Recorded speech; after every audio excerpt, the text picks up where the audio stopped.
Or post-Brexit, having ended EU open borders, the Conservative government had the chance to bring down levels of net migration down to the sorts of levels that used to see David Cameron and Theresa May talk about, the tens of thousands.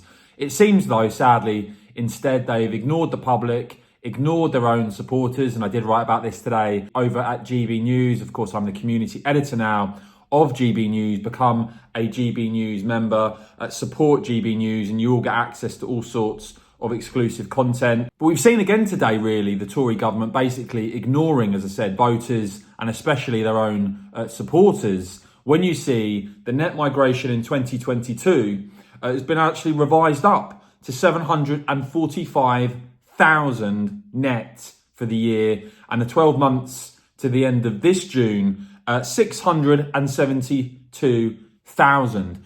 Absolutely irresponsible and ridiculous in my view, and no surprise that you've had the Reform leader Richard Tice there slamming these latest figures, saying Britain is at breaking point and putting forward Reform's net zero immigration plan to end mass immigration. Patrick O'Flynn highlighting this data that now shows immigration and asylum is now 11 points clear of the economy as the number one issue for those who voted Conservative back in 2019. And you've seen a whole host of Conservative MPs speaking out about this. Danny Kruger there, pointing out basically the government's taken back control of our borders and then chosen to throw them open. Miriam Cates there saying today's UK migration figures are astounding. 1 million new people from abroad were added to our population last year.